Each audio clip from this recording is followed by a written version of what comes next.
السلام عليكم ورحمة الله وبركاته.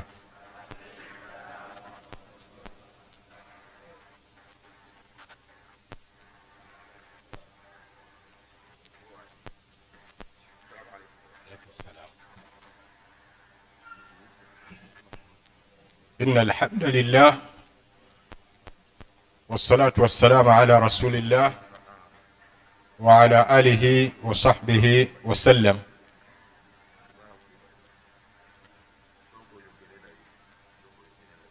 Tumaze okutendereza Allah n'okusalira ku nabbi waffe Muhammad sallallahu alaihi wasallam. Twebaza bekikwatako abateeseteese omusomo guno, era ne twebaza basseeka bonna abasoose okusomesa. Nsanze Sheikh Salimu Bosa nga yasomesa. Omusomo ogwo gubadde gwa fiqhi, era gubaddemu ennamula z'obusiraamu nnyingi ate era ennungi ze tuteekeddwa okuba nti tuzitegeera. Era eyo ye shariya yennyini gye yasoma mwabadde atambulira. Tusaba Allah amujaaze khairan. Mu bufunze nze nsabye ku ddakiika za sseeka munnanga agenda okuddako olwa ekifo ekirala kye ŋŋendamu e Busoga okusomesa, era mpadde eddakiika oba tukaanyiza eddakiika 3 oba obutawera. Kitegeeza omusomo gwe naali badde nsomesa mu kiseera ekiwanvu ngulese, naye njagala negatte nammwe mu kwejjukanya hadith eno wammanga. Yayogera sahabi ayitibwa Abdullahi ibn Umar radiyallahu anhuma,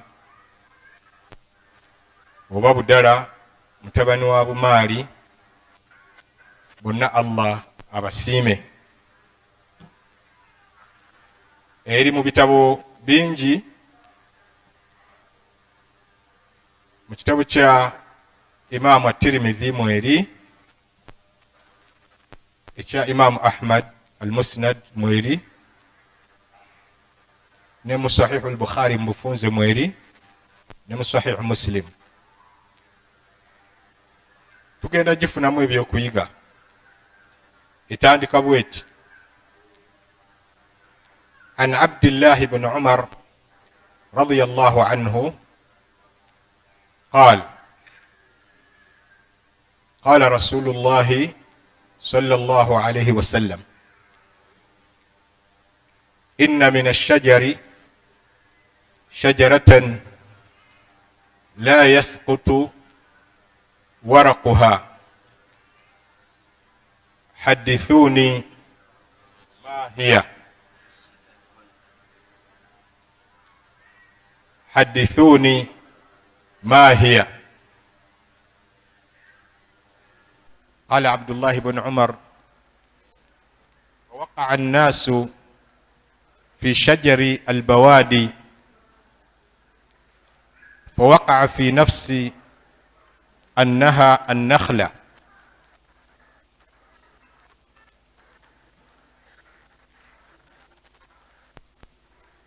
katugendeko kati mu riwaya eya Muslim. فنظرت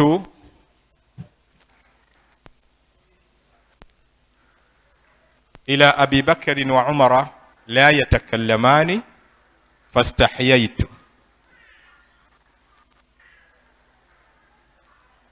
فنظرت إلى أبي بكر وعمر لا يتكلمان فاستحييت. فقال رسول الله صلى الله عليه وسلم: هي النخلة.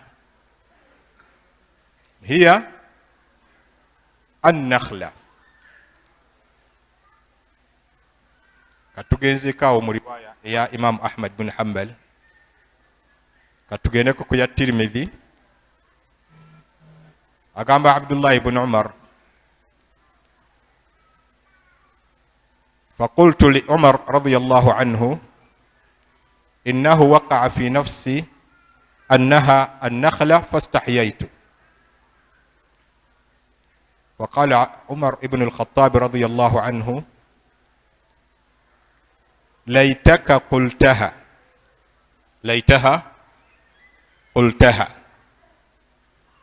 Katugenzeeko ne mu riwaaya endala nzigattagatta zonna zijjayo hadith mu bujjuvu.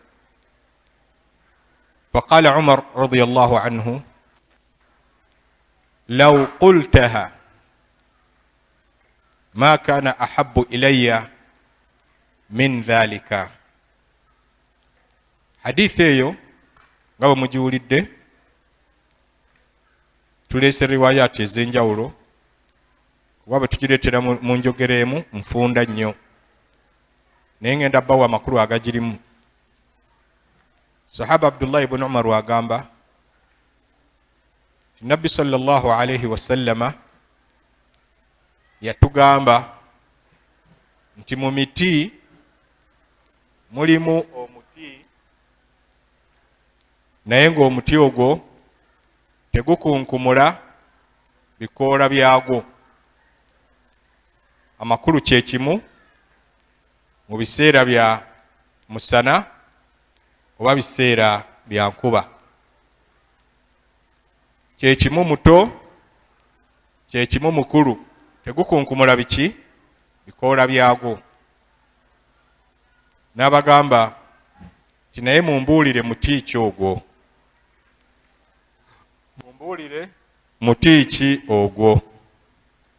Abdullah ibn Umar wagamba nti abaaliwo ne bagwa mu miti gy'omu byalo. Okugwa mu miti gy'omu byalo ategeeza ono n'agamba muti gundi, n'ono n'agamba muti gundi, n'ono n'agamba muti gundi. Kye kiyitibwa okugwa mu miti gy'ebyalo. Naye nze mu mutima gwange ne kinzijira nti omuti ogwo gwali mutende. Gwali muki? Mutende.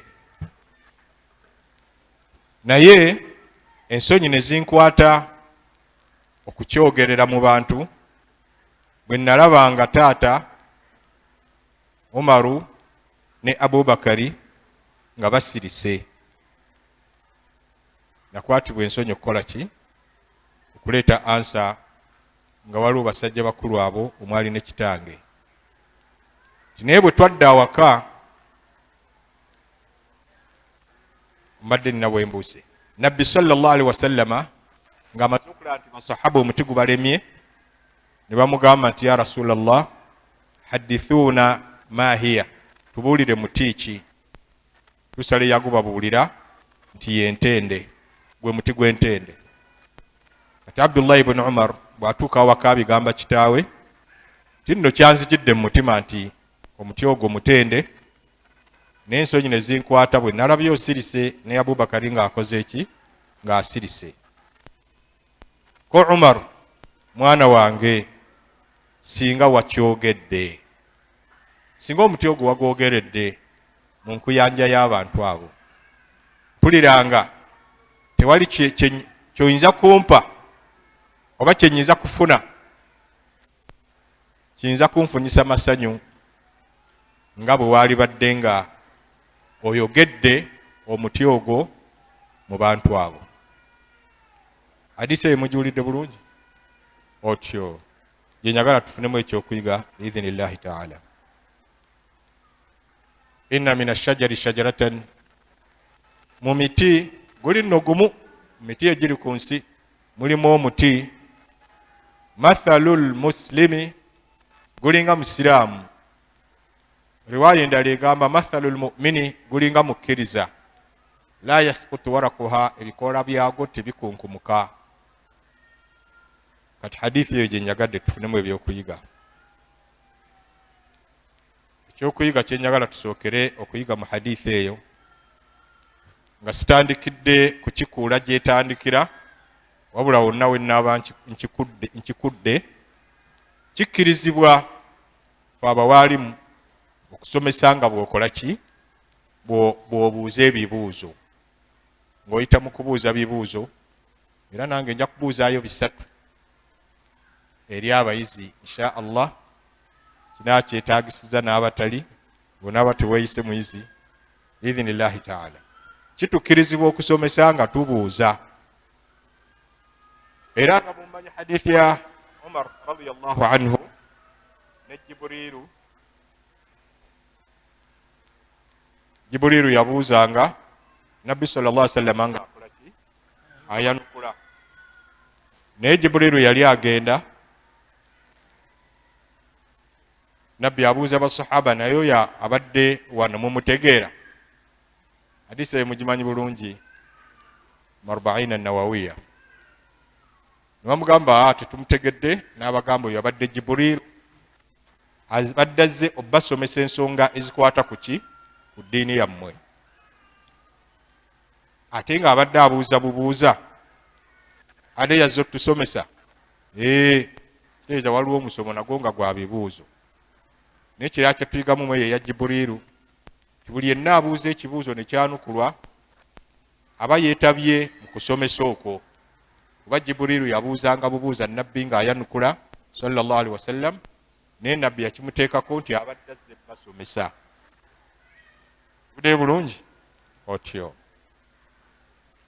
N'olwekyo ekyo gye kiri mu Busiraamu, Seeka n'asalawo n'agamba kambuuze kubawuliriza bano ebibuuzo bino nga kyayagadde kufunamu kyakuyiga.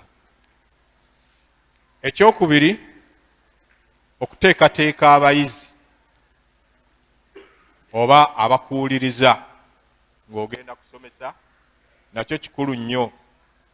Wano Nabbi sallallahu alaihi wasallam yalina ensonga enkulu gye yali agala obbagamba mu ngeri y'obbasomesa, naye nga yasooka bateekateeka mu mbuulire y'omuti mu miti ogutakunkumula bikoola byagwo.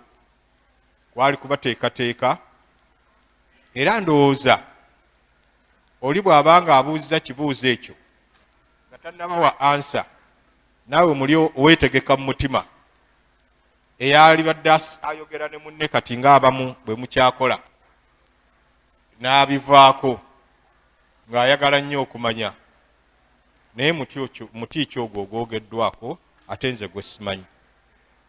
Nakyo kyakuyiga mu hadithi eyo. Ekyokuyiga ekirala kye tuyigamu nti oli bw'abanga abuuzizza ng'ayagadde obbasomesa, kirungi n'abawa tayimu okulabira ddala nti ekibuuzo kibalemedde ddala, n'alyoka akyanukula. Kuba bwe kyalima abasahaba bonna abaaliwo baamugamba nti ya Rasulallah, hadithuuna maahiya, tubuulire muti ki ogwo. Kituyigiriza nti bw'obanga obuuzizza ekibuuzo b'obuuzizza baanukule, baweemu gaapu olabire ddala nga bakoze eki? Balemereddwa bulemererwa. Okusinga lw'onaabuuza tiwannayita ddakiika ate n'okola ki? N'okyanukula. Teba nsomesa nnungi ey'omusomesa, era nange bye nnaababuuzaayo ebisatu nja bbawa ka tayimu. Kimanyi muli bayizi balungi mujja byanukula, naye bwe kinaabanga si bwe guli sikijja bajjako obuyizi bulungi, nja bbawaamu ka tayimu. Ekyo nakyo mukifunyemu ekyokuyiga otyo. Ekirala ekyokuyiga kye tufunyeemu hadithi eyo nti olumu osobola okwerekereza okwanukula ekibuuzo ky'omanyi olw'okuweesa ekitiibwa abantu abaliwo. Kinajja kitya nga gundi kimulemye ate nze nkyanukule gwe bamanyi nti nze junior, era kibaamu n'obwetoowaze. Kitegerekese, kitegeeze nti singa babuuza ekibuuzo olumu n'omagamaga ng'olaba basajja bakulu kibalemye, ensonyi ziyinza okukukwata n'ogamba kankireke. Kitegerekese, kuba ne Abdullah ibn Umar bw'atyo bwe yagaa nti bwe nalaba Umar wasirise ne Abubakari ensonyi zankwata. Naye era awo nga tukyataddewo akasubi tugamba waliwo ensonyi ate we zitasaanye okukukwatira. Kitegerekese, ne wabaawo ate ne we zisaanye okukukwatira. Era waliwo kye bayita alhayau almahmud, ensonyi zo nga zoogerwako bulungi ate ne alhayau lmadhmum n'ensonyi nga zo zivumirirwa.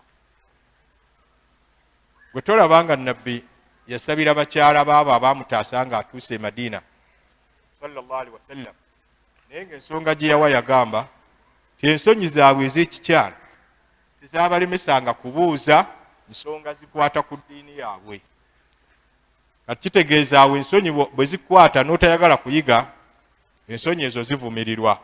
Kitegeeza waliwo ensonyi ezivumirirwa n'ensonyi ezitakola ki, ezitavumirirwa. Ate ne Nabbi sallallahu alaihi wasallam omwogerako nti ensonyi ze zaali zisinga n'omugole, embeerera akyali mu kisenge, ezo nazo yazikozesanga we zeetaagisiza. Kyomukyala lumbo yamubuuza ekibuuzo, kyomukyala amanyira ku kinti avudde mu haidhi, bye yali alina okumunnyonnyola tikwata ekitundu kya ppamba nga mweru omwepaadingise mu kifo awayita omusaayi, bwe waba tiwajjiddeewo buwufu bwa musaayi ng'omanya otukudde, olw'obungi bw'abakyala abaaliwo ensonyi zaamukwata okuba nga akola ki, akyanukula bukuukuubira nga yeekooloobya bwekooloobya. khudhi fursatan mumassaka fatatahari biha, yagamba omukyala nti kwata ekitundu kya ppamba nga mulimu ne misiki okyetukuzise, naye nga tikijjaayo bulungi ansa. Paka Aisha radhiyallahu anha lwe yakikubirawo ddala ebigambo ebitali bisabike ne bakitegeera. Kitegeeza waliwo ensonyi lwe zeetaagisa ne weziteetaagisiza. Eryo ly'okuyimirira wano naga la hayaa fi ddiini, nti mu ddiini temuli nsonyi. Ate era n'oli bwajja n'akikubawo 100 ku 100 nti mu ddiini mulimu ensonyi, era naye kyo kiba kibuzeemu. Tulina okunnyonnyola ensonyi ddi lwe zeetaagisa n'ensonyi ddi lwe zitakola ki, lwe ziteetaagisa. Kivuddeyo bulungi otyo. Ozi n'ekirala kye tuyiga mu hadithi eyo, omuzadde okuba nti yeenyumiriza mu mwana we alina ky'amanyi ku ddiini, kubanga omwana oyo bwe yakitegeeza kitaawe Umaru nti nno nabbi nno sallallahu alaihi wasallam nga tannaba kutuga nti ogwo gwali mutende, kyekyali kinzijjidde ku mutima. Umaru yamugaa nti laitaha qultaha, mwana wange singa wakoze eki, wakyogedde, era mpulira nga tewali kyalimpeereddwa kyonna nga nkyagala nnyo okusinga singa ansa eyo gye wawadde mu audience gye wabaddemu. Okwenyumiriza mu mwana wo nga bano abatusomera mu Qur'ani, abatusomera mu hadithi, ne tubeenyumirizaamu kirungi nnyo. Gw'olaba otya ng'omwana wo gwebawadde omuzindaalo akima esswala n'emulema, naye ne tubuuza nti oyo omwana waani, naye nga gw'omuzaala wangi, oyinza okusirika obusirisi, naye nga mwana wo wa muntu mbwe, lwakuba kyakoze si kyakwenyumirizaamu. Kivuddeyo bulungi. Naye ate singa tuleeta omwana ne batusomera hadithi naffe abawaalimu ze tutakwatanga mu mutwe, ne bakubuuza nti oyo omwana waani, ne bwemba Nuuhu ng'omwana oyo wa ku kyalo, nsobola okugamba nti oyo mwana waffe. Mwana ki? Mwana waffe. Naye nga ndi muba muzaala, nedda mwenyubirizaamu kubanga atuweesezza ki? Atuweesezza ekitiibwa. Kivuddeyo bulungi. Naye ng'ekyo tusobola kukituukako okuggyako nga tuweeredde abaana baffe, ng'era tubaleredde mu ndere y'Obusiraamu. Tula Umar radhiyallahu anhu yali tayagala nnyo masappenti bampaane, naye yalabanga kyali akyenyumirizaamu okubanga ekibuuzo naye yali tasobodde kusikirawo ng'omwana we yasobola okukisika. Kivuddeyo bulungi otyo. Katudde ku ky'omwana obutaanukula kibuuzo olw'okubeerawo basiniya. Embeera eyo naye eri delicate nnyo. Waliwo olw'okkirizibwa okwanukula ekibuuzo basiniya ne bwe babaawo, ate waliwo ne lw'otakkirizibwa kwanukula kibuuzo, kale n'okyerekereza siga nti tokkirizibwa olw'okubeerawo basiniya. Bwe kitaba ekyo tubikwataganya tutya ne ssuura An-Nasr bwe yakka idha jaa nasrullahi wal fath. Basahaba yabalemu okunnyonnyola yali ekwata ku ki? Naye ate omwana omuto Ibn Abbas ye n'agamba nti yali ekwata ku kulanga ku kufa kwa Nabbi sallallahu alaihi wasallam. Ekyo kyo yakyogera. Naye ate omwana y'omu muto ate n'avaayo n'agamba nti bwe natunulamu nga Abubakar ne Umar basirise ensonyi ne zinkwata. Kitegeeza olina okuba n'eminzaani epima kino nkyanukule oba nkireke. Kivuddeyo bulungi. Si 100 ku 100 nti tokkirizibwa, ate era si 100 ku 100 nti okkirizibwa. Kiri ekyafaayo kimu Sheikh Muhammad Nasiruddin Al-Albani yakireeta mu kitabo kye Sifatu Salati Nabi sallallahu alaihi wasallam ng'ayogera ku nsonga y'obuteesiba ku madhehebu ne bwe kiba nga kyegoogedde kikootanye ne ayo oba hadithi. Yaleeta omuyizi wa Imamu Maliki ayitibwa Wahab. Yali ayitibwa ani? Wahabu. Ng'ekyafaayo kino kye yatuleetera yakikuula mu kitabo ekiyitibwa Sunanu al-Bayhaqi n'ebirala. Naye mu kifunemu ekyokuyiga nakyo in relation ku kino ekya Abdullah ibn Umar. Omuyizi oyo agamba yali wa Imamu Maliki, sami'tu Malikan yus'al, nawulira Imamu Maliki ng'abuuzibwa an takhlili asabi' ar-rijlaini fi al-wudu, ekyokusosola obugere bw'ebigere ng'omuntu afuna wudhu n'ayisaamu amazzi n'enno bw'ati emyagaanyo egyo butaleka amazzi we gatuuse. Omuyizi atugamba faqala al-imam, imaamu n'agamba, yagamba atya, la ba'asa bidhalik, ekyo tukirina kabi konna ne bw'obanga tososodde eki bugere. Ate mu mazima nga ansa si teyali ntuufu. Waba oyiwa amazzi ku bigere, emyagaanyo egyo nga tigigenzeemu ki mazzi, uziye batejjuuliridde. Ne ku bwa imaamu bwe yaliko nga imaamu ahli al-Madina yeyitagwanga ku hadithi egamba nti sosola obugere. Naye omuyizi oyo agamba nti fataraktuhu, naleka imaamu kuba ekibuuzo yakyanukulira mu muzikiti, hatta khaffa an-nas min al-masjid, paka abantu lwe bakendeera mu muzikiti. Wa qultu lahu, ne muzza ku bbali ne mugamba, indana fi dhalika sunna, ensonga eyo nga tugirinako hadithi, ngirinako hadithi. Omuyizi yagamba ani? Omusomesa we. Waqala al-imam, imaamu n'abuuza nti mahiya, sunna eyo yeruwa? Okutuusa le yagamba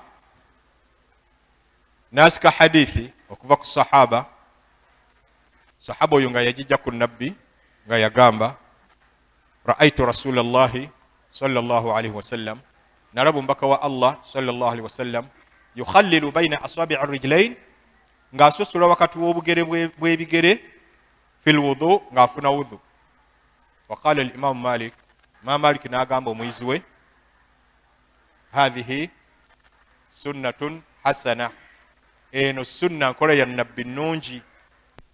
Wama sami'tu biha illa as-sa'a, badde sigiwuliranga yokko, ngiwulidde essaawa ya leero. Ate oyo omuyizi yatwala ekitendo ekya Abdullah ibn Umar, kyono omusomesa gwe babuuzizza, naye n'agamba nti ekintu takiinaako kumanya, nze mugireyo hadisi mu lujjudde lw'abantu, nga naawe bwe nnyinza okubuuzibwa ekibuuzo nga sikiinaako ansa, n'ogamba atwali mu ddalasa gundi seeka n'akyanukula bw'ati. Omuyizi ono agambye naleka abantu paka lwe bakendera mu muzikiti ne ndyoka mutegeeza hadith eyo. Okumanya Imaamu Maliki yali mulungi, omuyizi yakigoberera n'agamba nti enkeera Imaamu Maliki ng'akomyewo namuwulira ng'asomesa abantu, bannange bwe mubanga mufuna udhu muyisenga amazzi mu myaganya gy'ebigere byammwe. Naye ng'ani yamuwabudde? Muyizi. Tufunemu kyakuyiga ki? Obwetoowazi bw'abayizi Sheikh Salim Bosa bw'abadde ayogerako eri abasomesa.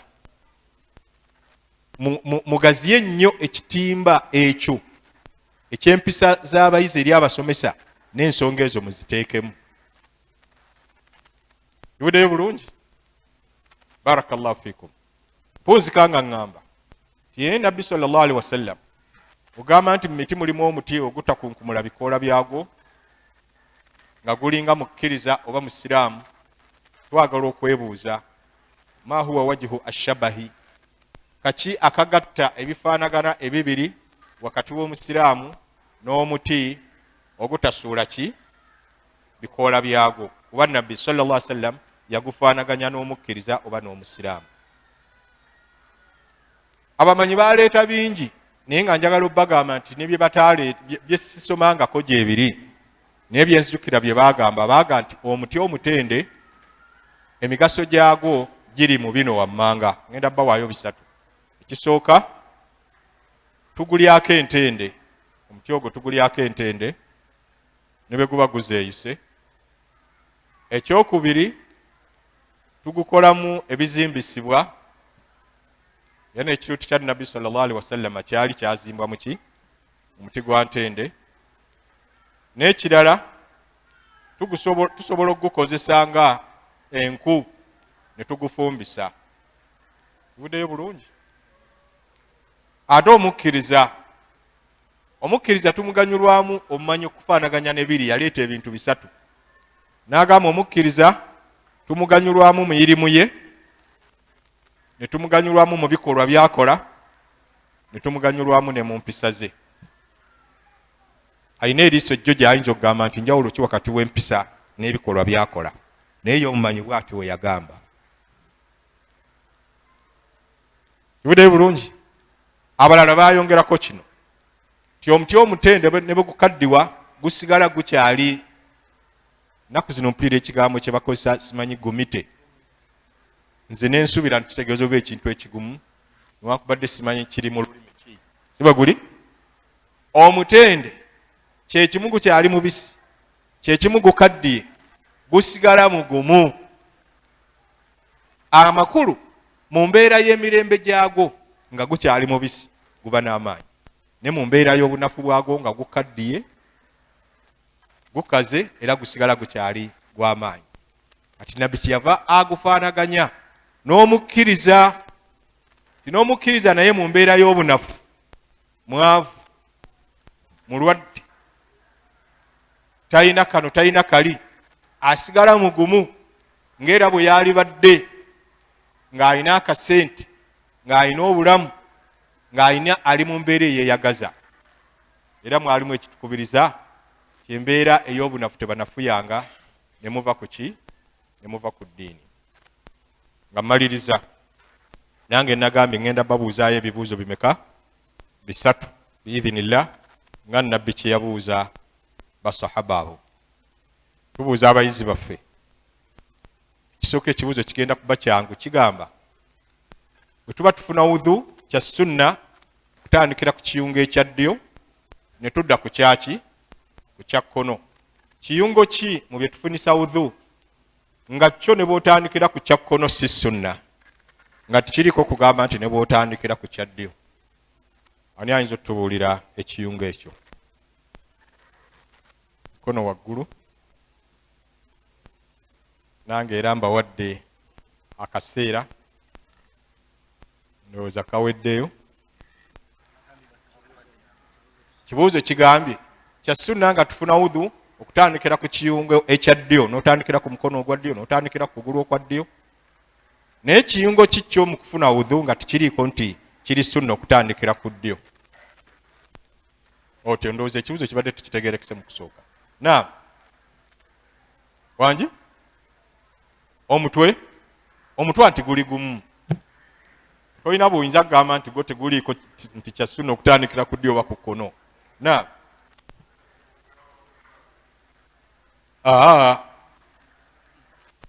omulala wangi ekyengalo nammwe mukkiriza lwaki mutamangu ensonga kati bye bino wammanga ebiyungo engalo bw'oba ozinaaba teziriiko nti ntandise na ddyo ntandise na kkono onaabira wamu amatu nago bwe gatyo nti kya sunna nga nfuna udhu ntandikire kutu kwa ddyo n'ebituli by'ennyindo ebibiri tekuliko kigamba nti kya sunna ngema nfuna udhu ntandikire mu kituli kyaki ekya ddyo ekitegerekese bulungi na omutwe tegulina biyungo bibiri kuba tolina bwonaaga nti otandikidde ku kiyungo kya ddyo singa twagambye ekitundu ku kiyungo situgaze ebibuuzo bibiri ekibuuzo ekirala kigamba swala ki era ebeerawo ku lunaku ki nga yo bw'ogisaala ng'osobola okubala ez'emabega nnya naye nga zonna za lwatu swala ki era ebeerawo olunaku ki ng'eswala eyo bw'ogisaala bw'obala ez'emabega nnya zonna nga ziba zaki za lwatu tuwulidde ekibuuzo ekyo baabasomesezza empisa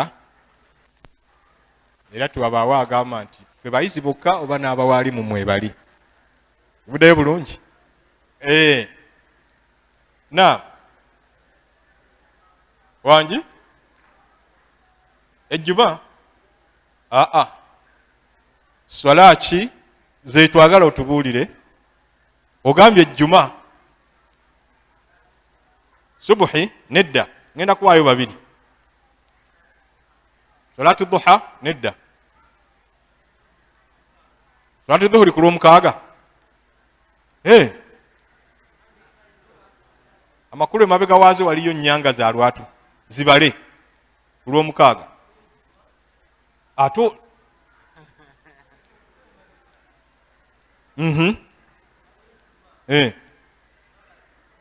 ate eyo mu maaso tugambye mabega na ekisembayo wangi siwulira kyagambye munziriremu banna asiri y'olwokutaano awo aba akyanukudde bulungi ku asiri y'olwokutaano tudde rivers ey'emabega eba swala ki juma si ya lwatu ate eddako emabega eba swala ki subuhi si ya lwatu ate bwe tugenda era emabega tugenda ku swala yaki ya isha ate oluvannyuma tugenda ku swala eyaki otyo barakallahu fikum ekisembayo kikolwa ki mu nsi nga kyakusinza Allah ng'oli bw'aba akikola yekka y'aba akikola nga mu nsi yonna tiwaba akikola okuggyako ye mukiwulidde ekyo kikolwa ki nga kyakusinza Allah nga bw'oba okikola essaawa eyo mu nsi nga temuba akikola okuggyako gwe wekka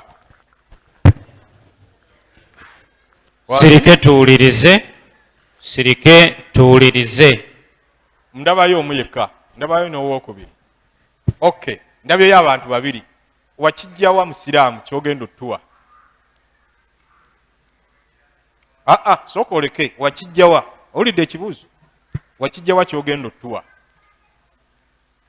oba ogenda kiteeba buteebi olina educated guess kansooke embuuzo ow'emabega wakijjawa ssebo saagala oyanukula ekibuuzo wabula kigambye nti wakijjawa kyogenda otuwa era bw'amala oyo nga nze mbasiibula nti ansa gyogenda otuwa wagijjawa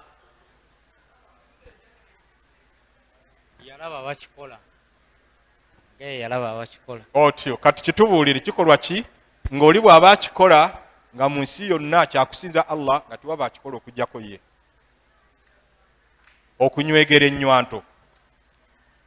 okunywegera ennywanto kuba oyingizaamu mutwe bw'oti teyingiramu mitwe emeka ebiri kakitegeeza mu nsi yonna ekyo ekikola bw'oba okikola manya nti teri mulala akikola era tosabirasabirawo obuntuntu ate omukyala wange anvuma saba ebigatta wakati w'ebirungi by'ensi n'akhera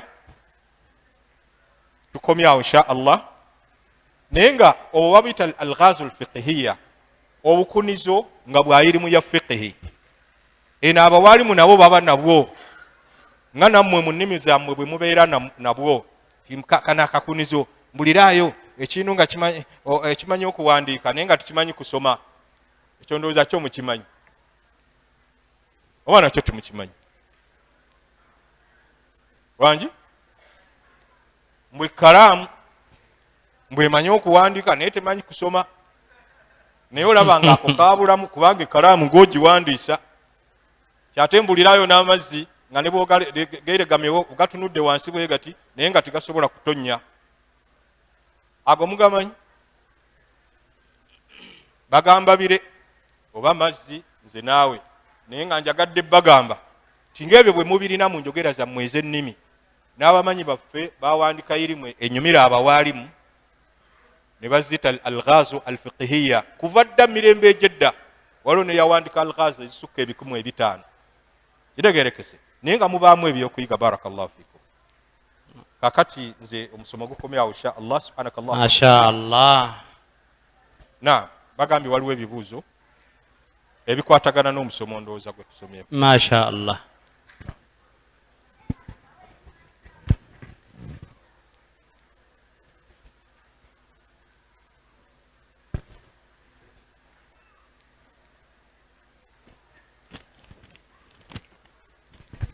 omuntu alya abafu alamulwa atya?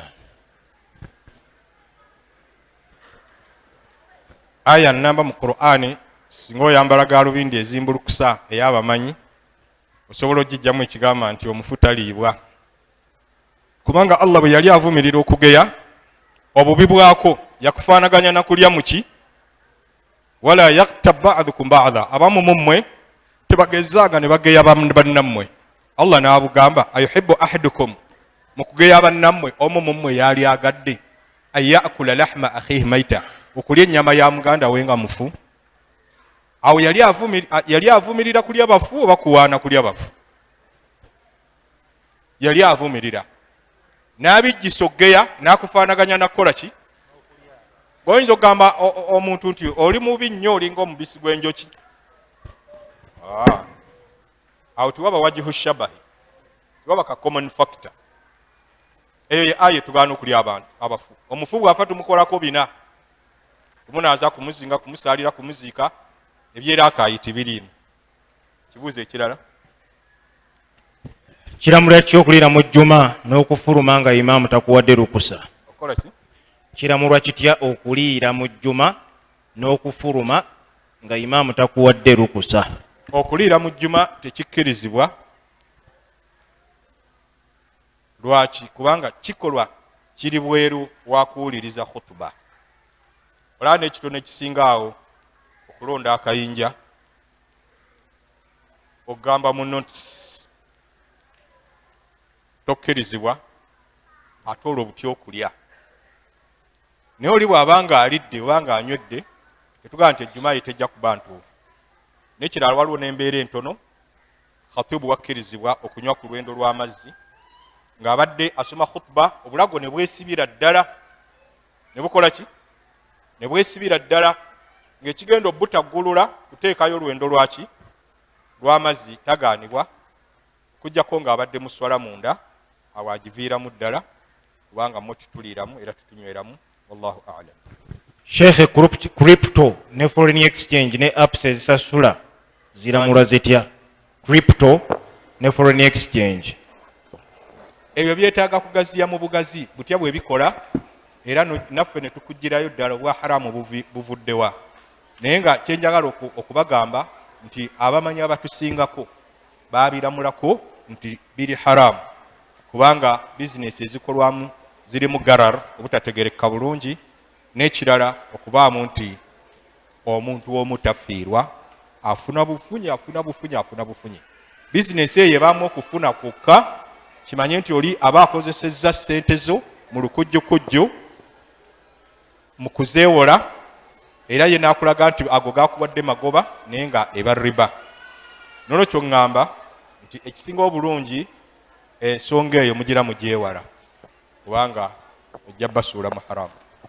Twakyanukulako mu bugazi ku King Fahad awo mu bibuuzo byaffe ne tugirayo ddala n'obwa haramu buvaawa naye time tetugirina bannange. Nasembayo seeka mu budde buno kiramulwa kitya okukasukira ekintu ekirina obulamu ejjinja oba ekintu ekirala kyonna? Al aslu fihi basic ruling eri nti tokkirizibwa kukasukira kintu kyonna kirina mwoyo, ejjinja, kasaale bweoyagala kwepima nga bw'okuba target. Wa Nabbi sallallahu alaihi wasallama yakolimira man ittakhadha at-tayra garadan, afuula ekinyonyi n'akifuula target ye, amakulu ng'ayagala kukikuba, talina kigendererwa kya kukigoba kireme kukola ki kukosa bulamu bwa binyonyi birala ng'ebirundibwa awaka. Talina kigendererwa kyagamba nti jjuba njagala kuli kubandirye, kitegeerekese bulungi, wabula ye ayagala kwepima kaifa yusibul hadaf, ateeba atya target. Nabbi yakola ki? Yakigaana sallallahu alaihi wasallam. Ne mu kitabo kyaffe ekitono kye twatuuma abantu 5 Allah bwe yakolimira naye twamussaamu afuula ekintu eky'omwoyo n'eba target ye, tekikkirizibwa obe musajja mukulu obe mwana muto. Assalamu alaikum warahmatullahi wabarakatuh. Wa alaikum assalam warahmatullahi wabarakatuh.